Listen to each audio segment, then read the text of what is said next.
man in our image, after our likeness. Okay? In our image, after our likeness. What does that mean? In Genesis 5 and verse 1, it reads, "This is the book of the generations of Adam. In the days that Elohim created man, in the likeness of Elohim made he him." Based on those passages, the purpose behind the creation of humanity was ultimately for the Creator to replicate or reduplicate himself. But this has been corrupted and perverted. By whom? By that adversary. Because when we look at what the scriptures teach, let's go to Leviticus chapter 11. You see something totally different. 11:45 reads this, "For I am a Yahweh that bringeth you up out of the land of Egypt to be your mighty one. Ye shall therefore be holy, for I am holy." In other words, we're being given that command, that instruction, to be like the Most High. Let's move on. In Psalm 82:6, it reads, "I have said, ye are Elohim, gods, and all of you are sons of the Most High." I mean, straight to the point. Clear cut. It teaches that is the intent and the purpose of the Creator. In John chapter 10 verse 34, where the Messiah actually quotes Psalms 82:6. Yahushua answered them, "Is it not written in your law, I have said, ye are gods?" Now think about that. If the Bible is teaching that let me go back up, that we are gods, or will become gods, or are becoming gods, if that is a biblical doctrine, the Luciferian doctrine comes along, that philosophy, and they're teaching the same thing. Does that nullify what the Bible teaches? Or is that just another device that the adversary uses to shed doubt on the word?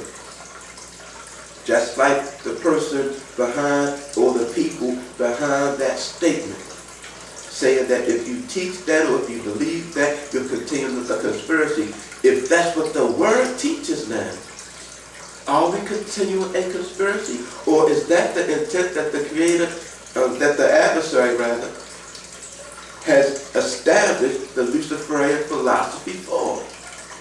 Because there are many other scriptures we can go through that clearly show the intent and purpose of the word is so that man would be shaped and molded in the likeness of the mighty ones that created us. There's a passage just to add another witness. One of the apostles, he wrote, he said something along the lines of, "Although it does not seem," or in other words, we may not appear to be the sons of the Most High, we are exactly that right now. Okay? There are passages that teach that we're going to shed this mortality and put on immortality.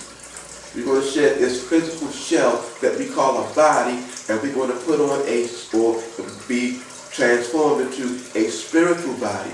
These are biblical teachings. But again, remember, the point behind everything that the adversary is doing is for us to be doubtful. What they call it in court system, reasonable doubt. So all it takes is that suggestion to make people start scratching their head and thinking about other options, other opinions. And guess what? When we start doing that, now we're beginning to roam. And we're going to see something pertaining to that as we go on. Well, let's move on. Let's return to the 3rd chapter of Genesis. And we're going to revisit this but we didn't touch on it, but we're going to tie into it the story of Cain and Abel. So let's move on.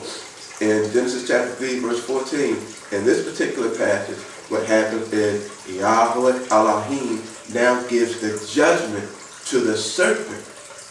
Well, listen to what it says. And Yahweh Elohim said unto the serpent, because you have done this, you are cursed above all cattle.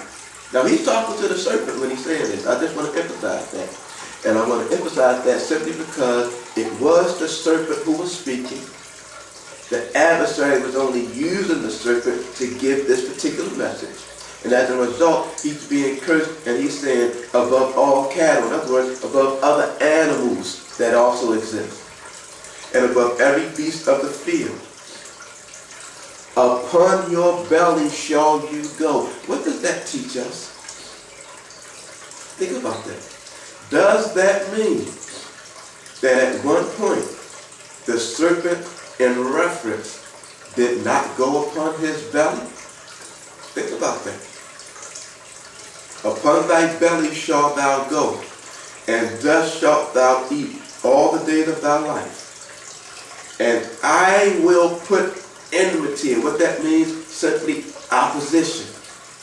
And I will put enmity between you and the woman. You see the distinction that's being made. And between your seed and her seed. Okay? Think about that. Your seed and her seed.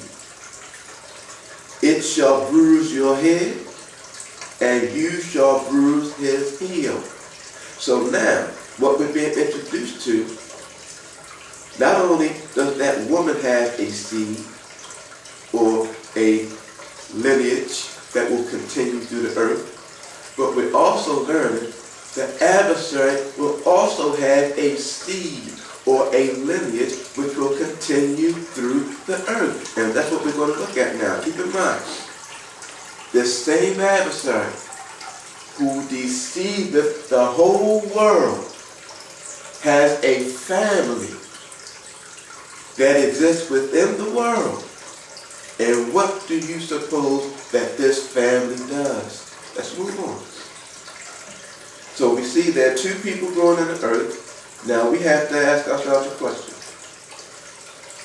Which people will we choose to be? Emphasis on the word choose. Remember,